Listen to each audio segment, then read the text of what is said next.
podcast is part of the Sports Social Podcast Network.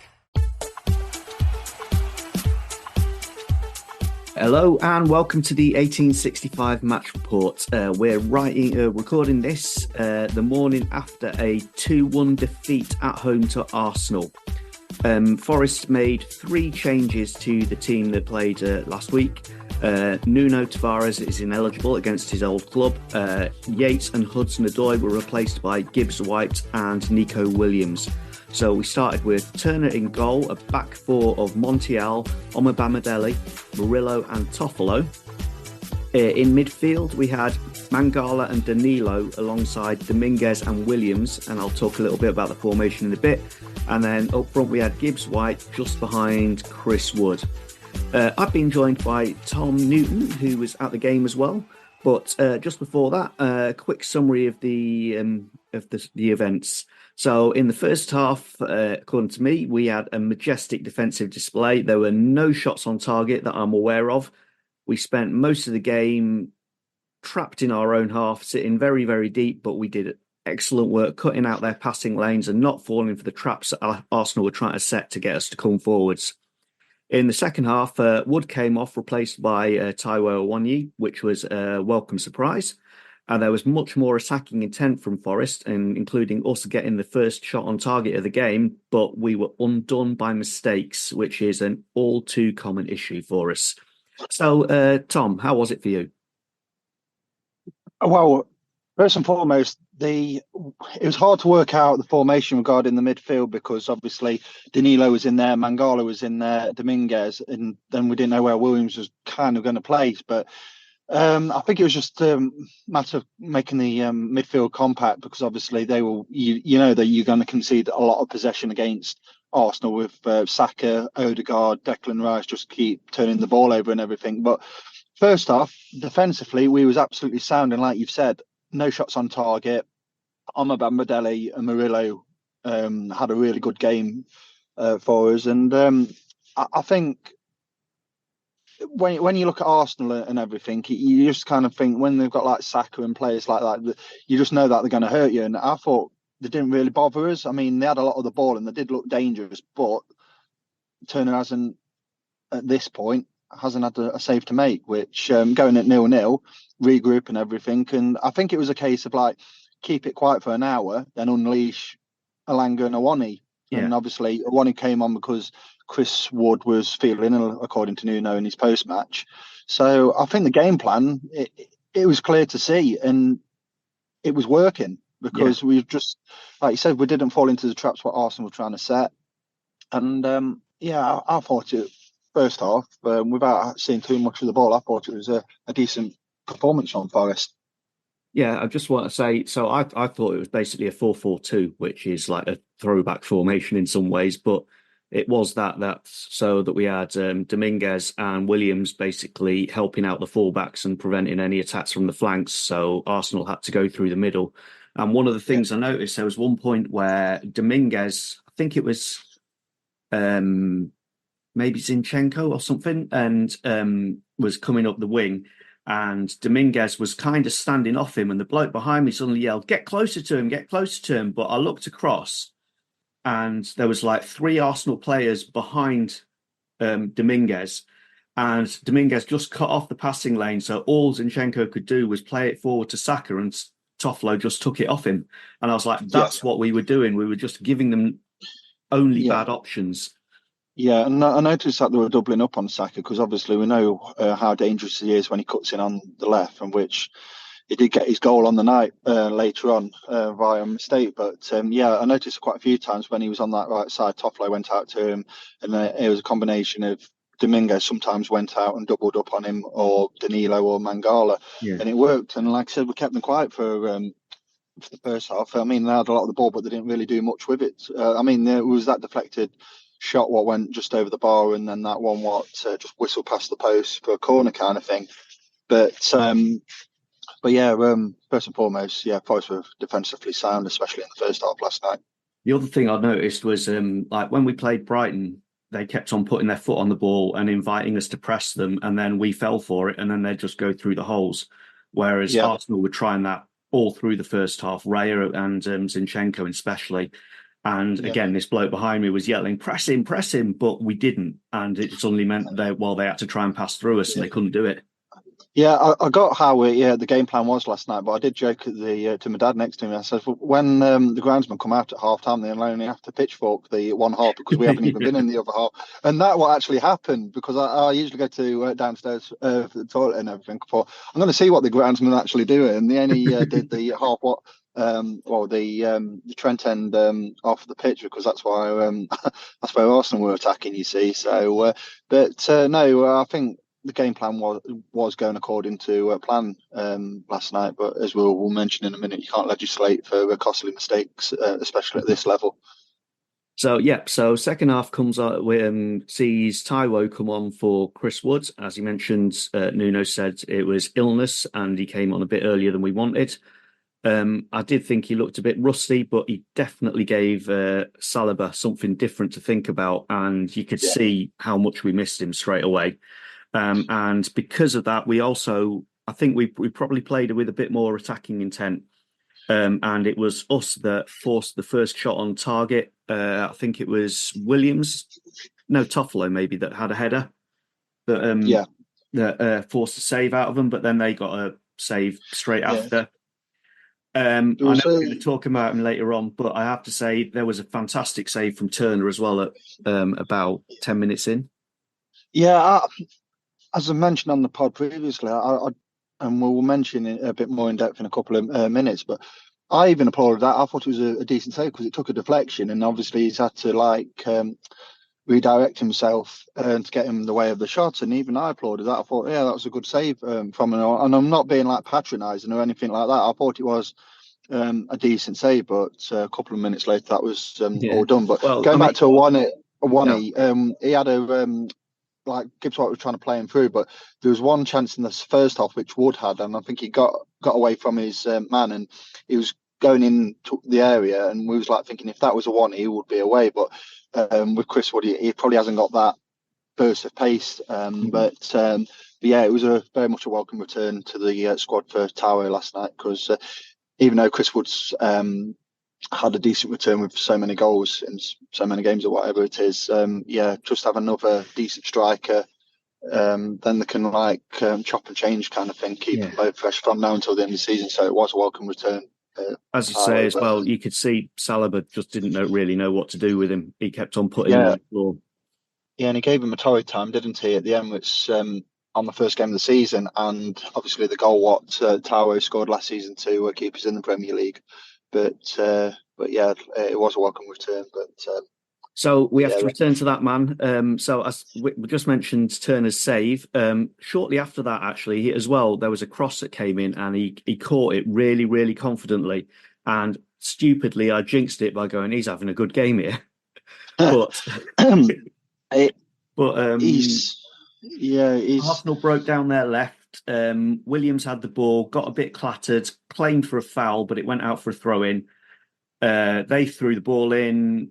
Jesus has the ball on the byline, cuts inside, no angle whatsoever, and makes a shot. I think it's hit the side netting, and then I'm like, oh no, it's not. Yeah, I mean, we was a bit all over the place, because I think Williams, we was saying, what are you doing kind of thing, because you was never going to win that free kick. We're a bit all over place. They take the quick throw. Montiel just lets Jesus run past him. Bambadelli didn't close the space, which sometimes happen when you're a bit all over the place. Things like that happen. And he hasn't, if he's absolutely smashed it at turning, it's gone, and you can kind of think, he should be saving that, but he has it. He doesn't get any pace on it. And when a goalkeeper, it becomes the common topic of all the podcasts from a Forest contingent throughout the season, and not for positives, you've got a problem. Yep. And he's a clown. Honestly, whoever signed or wrote off the 7 million we spent on him has got blood on their hands, because they're giving him a 4-year deal, and some people have said it's data led. What data have they looked at to think he was? Just because you play for Arsenal as a number 2 doesn't mean you're going to be any good as a number 1. And I joked last night on Twitter or X or whatever it's called now, and I says Arteta's probably thought in the season, in the summer, how am I going to beat Forest at the City Ground? I told them what I told him our goalkeeper, and he's gifted them. We was like we were solid at that point. Depending when Omba and Murillo, they were superb last night. The game plan was going according to plan. But when you've got a goalkeeper who's handicapping you for all the good work by chucking a goal in, no, he's going to relegate us. I think they will be doing it this morning, and if not, they've been doing it for the last couple of weeks. I'll be scouring the globe with the best military surveillance equipment to find a goalkeeper who can keep goal for us, because he's that bad. And he's awful, honestly. And like I says, like Leicester had problems with their goalkeepers last season, didn't they? As soon as the massive void, what left by Schmeichel, and then Danny Ward came in and Everson come in, and there's no trust in them two. And we've got the same problem now. Every time the ball comes near turn, I have to turn away, because I just think, because I sit just above the away fans, and I'm thinking they're going to be cheering in a minute, because he's going to and there was one last night where the ball come in and Odegaard's like running at him, and he's like dead jittery, and if Odegaard was a split second quicker, he'd got something on that, and potentially with Odegaard he probably would have got the ball dead and then just knocked it into an empty net. And but yeah, I've said it before, we should have given the world to Samba if we could, because we spent a lot of money on goalkeepers who obviously can't goalkeep. they're that bad. And I generally do think Turner will relegate us this season if we keep persevering with him, because if you make one mistake as a goalkeeper, fair enough, it happens. Two, you're annoyed, but it happens.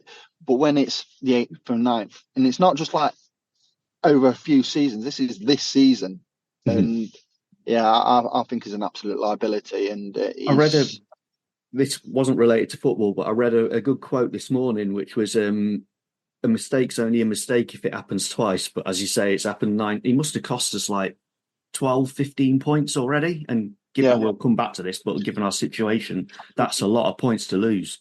The joke, this is a joke, but you know that program, Seconds to Disaster, by the National Geographic Channel, they'll be doing one on Turner in a couple of years, because it's a chain of events, and then the ultimate disaster, it could be, like I said, relegation. And yeah, Forest need to find a goalkeeper who's capable. And the worst thing about it, somebody signed him off on a 4-year deal, and it's eye-watering when you look at the numbers and everything. So, but yeah, we looked all right up until that point. Then he chucks that one in. Then obviously there's another mistake with Montiel. I sit by the halfway line, and the most telling thing to me was you could see the players trudging back to the halfway line to restart the game, and they all looked disgusted, absolutely disgusted. It wasn't they were heartbroken at the goal going in. You could tell they were disgusted that. Once the trust goes with a goalkeeper, that's it. And Steve Hodge mentions to never trust a goalkeeper, because if they make a mistake, it's quite telling that a goal usually comes from it. But yeah, I mean, it's a catalogue now, isn't it? And we're going into our next catalogue of mistakes, because that's how it is with him.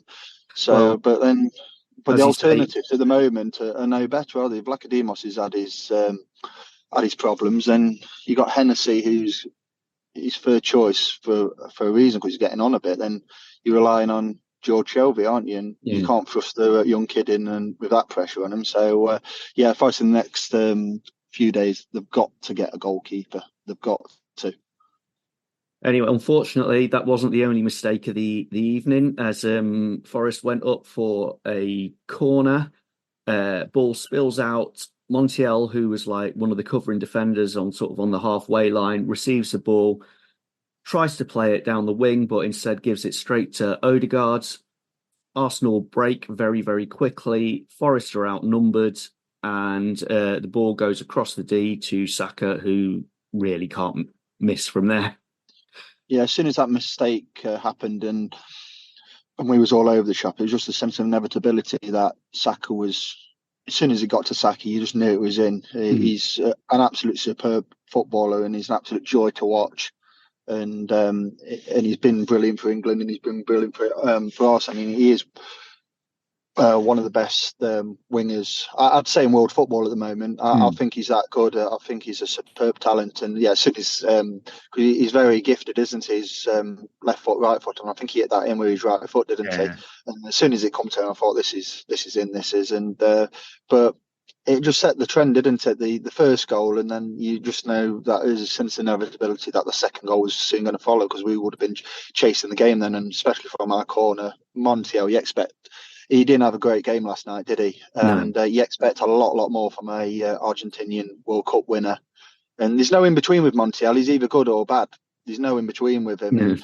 He's 1 minute he's an 8 out of 10, and next minute he's like a 2 out of 10. And yeah, you just players like that. It's a bit like Joe Worrell, isn't it? And I'm not saying he's as bad as Joe Worrell has been in certain games, but yeah, you just want a level of consistency, and he hasn't shown it since he's arrived, kind of thing. So then it's 2-0, and unfortunately the game's up to a certain extent, which we'll come on to in a minute, about Awoniyi getting it was a consolation in the end, but it did give us a bit of hope, didn't it? Well, yeah, so I can't think, that was about 70 minutes or something, and then so basically it was us pushing forwards, but then leaving gaps for Arsenal to scare us with. Luckily, they didn't manage to score again. And then actually in Montiel's favour, there was a point where ball was in our half. Montiel had run right up the right wing and was screaming for the ball.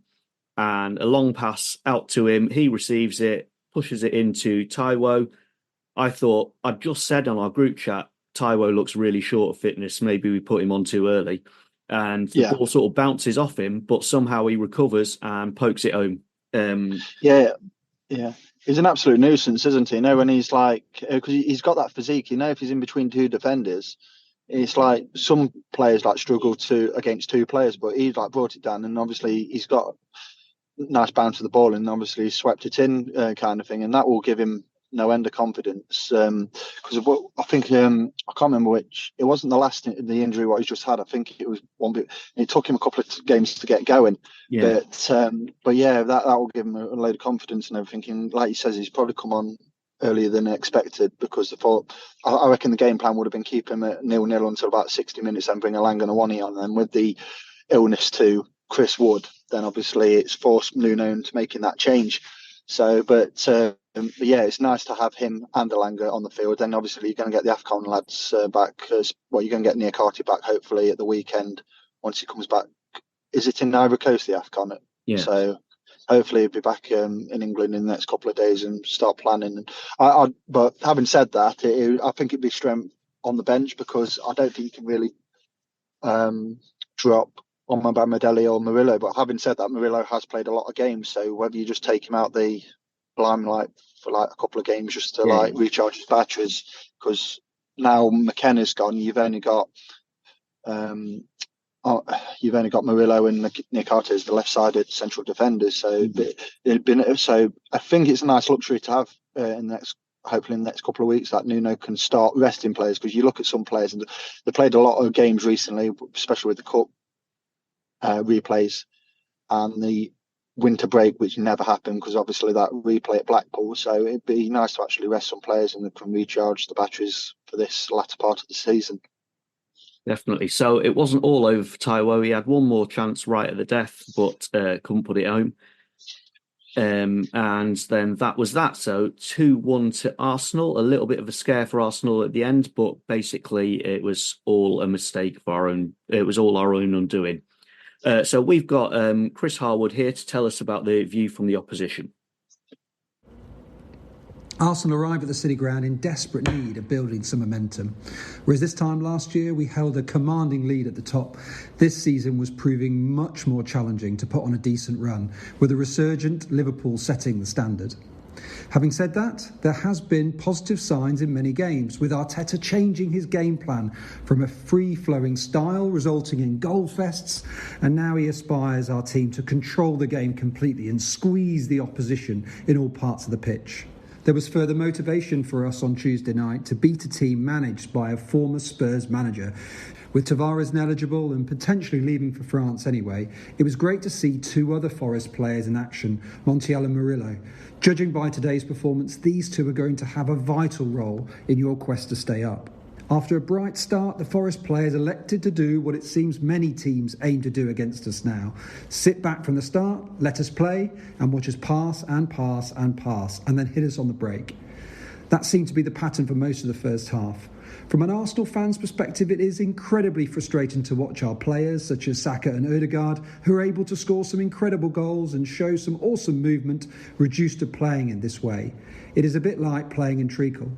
With 81% possession at half-time and nothing to show for it, the second half started with some decent Forest moves which seemed to wake us up a bit. We needed to stop trying to walk it in and show a more direct approach. But we seemed to switch, then switch again, with the aforementioned Montiel and Murillo doing a sterling job at the back. Finally, after a great move from us, Jesus was slid in, hitting the post, but he wasn't denied for long, as after a quick thinking throw-in, Jesus finished well from a tight angle which megs Turner. It was great to see a former Arsenal keeper lining up against us. No jokes. I thought he was a solid number 2 for us, but it seemed he doesn't have what it takes week in, week out in the Premier League. I hope he proves everyone wrong in the long run, as he's a great character. However, not today, as after going 1-0 up, we seemed to relax, with Saka quickly finishing again after finally getting a bit of space past the frustrated Turner. It wasn't all plain sailing though, as after some slow defending from our back line, a lucky break enabled Awoniyi to finish from close range against Raya. There was nearly more to come from him, with an equaliser looming in injury time, but thankfully his effort went straight into Raya's welcoming hands. My heart was in my mouth. With your recent form since Santo's arrival looking reasonable, I think you will do enough to avoid relegation, as long as the looming FFP decision is kind. Good luck for the rest of the season. The 1865 Match Report. 2024 is upon us, which means a packed schedule of FA Cup, AFCON and of course Premier League action. Beat the January Blues and watch every game with the atmosphere it deserves down at your local Green King Sports pub. Don't settle for a dodgy stream. If it's on the telly, it's on at your local Green King venue across a huge HD screens, huge. If you download the Green King Sports app, you'll also receive 10% off every single drink whenever there's a game on, and you'll also be supporting us here at 1865, the Nottingham Forest podcast. If you're doing dry January, then Green King venues also offer a range of low and no alcohol options, so you don't have to settle for a worse sports watching experience. You're listening to 1865, the Nottingham Forest podcast. Okay, so that leaves us on, I think, 20 points. Reading a match report this morning, I hadn't realised this, but apparently at this point last season we were on 24 points. So that's a pretty worrying position to be in, especially with the potential deduction hanging over our heads, with Luton demolishing Brighton last night. Things are looking a bit worrying for us. So let's start with the obvious. I think you made your feelings pretty clear on Matt Turner. Yeah. So yeah, we need a goalkeeper. Hopefully, Gio Reyna is on his way on a loan deal, because of John Percy's basically confirmed that, and Fabrizio Romano's confirmed that. If we can get a couple of more in, and obviously I hope Mangala doesn't get sold, but if he does get sold and it's £10 million plus profit, I can see the reasons why he would go, kind of thing. But yeah, with the AFCON lads coming back, I think this next few games is massive, because we've got Bournemouth on Sunday, Newcastle and West Ham, I believe, and especially those two back-to-back home games. I don't think we've got a game in between them, have we? Checked, but I know we've got the replay next week, but yeah, I think the next couple of games is, I think we're definitely in a relegation battle. There's no two ways about it. And the way Luton have adapted them to themselves, because everybody thought they were going to be camel fodder, they won't get many points, and they got a really, really good win last night against Brighton, didn't they? 4-0.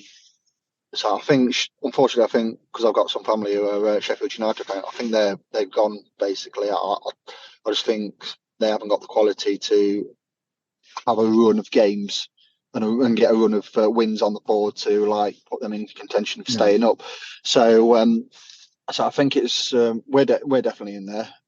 Everton, whatever that they keep having every single week, it's like potential another charge, and if the FA or the Premier League have their way, they could be like minus 50 points if they get their way with how many potential point deductions that the media have been saying about them. And Luton a bit like us, like last season, they've really made Kenilworth Road a fortress, haven't they? And they are picking up the odd result on the road, aren't they? Yeah. So, but yeah, the next few games are pivotal for us. We played Newcastle, didn't we, on Boxing Day, and put them to the sword really with some clinical finishing from Chris Wood. And then West Ham are a bit hit and miss, aren't they? Some days they look fantastic, and other days they can't be arsed, like i.e. the replay what they had against Bristol a few weeks ago. So yeah, next few games are massive for us, and if we get say 7 points out of those next games, I think it just keeps us a head above the water, and hopefully we don't get a huge point deduction, which will undo all that good work if that does happen. But the next few weeks are going to be pivotal in the season in my eyes. I just wanted to add just on last night's performance. I have to say Murillo and Omobamidele, but especially Murillo, were outstanding. I was slightly worried when I was watching the Blackpool game. They both looked like most of Blackpool's threats came from really, really sharp crosses, and they both looked a bit lost when that happened. But obviously Arsenal aren't the same sort of team, and up against Arsenal, they looked really, really, really, really good.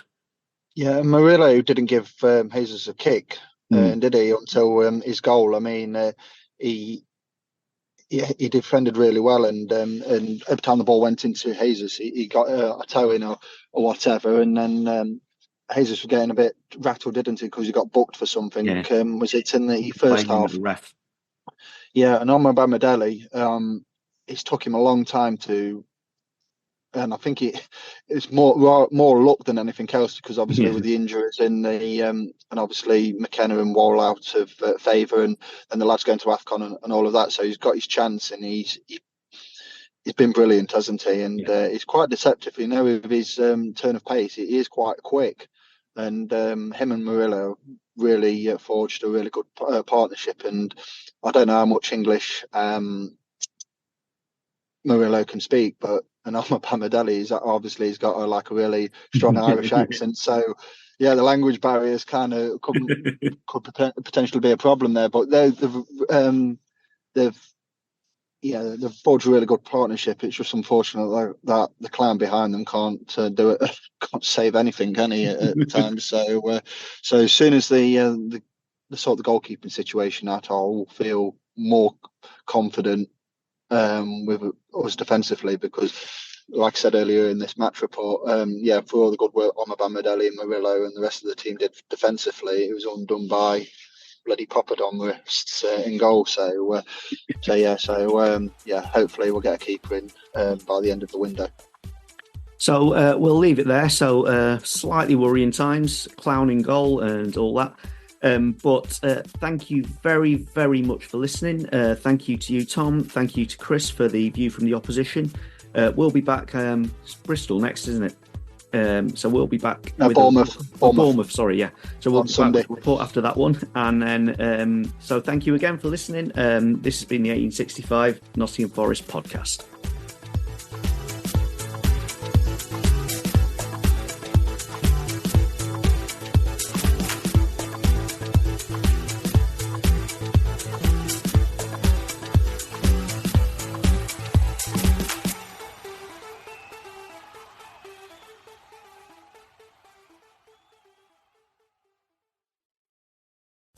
Sports Social Podcast Network.